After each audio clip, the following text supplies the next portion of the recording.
Bu ha? Nima bu? Assalomu alaykum do'stlar.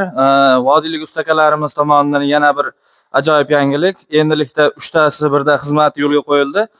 Buni ichiga kiradi kafellar, devor qoplamalari, burchetkalar va remus turlari.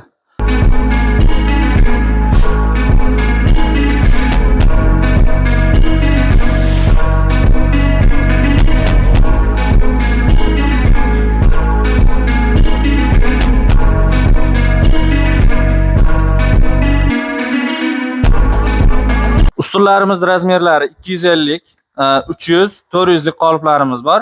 Besetkalarga ham qo'yib beraveramiz. Oyog'idagi burchetkalar 1 metrga 1 metri 65 ming so'mdan qoplab beriladi. Bularning tagi rastor, kubiklari granitdan bo'lgan. Bu kafellarimiz 1 metrga 1 metri 110 mingdan 150 minggacha qo'yib beriladi.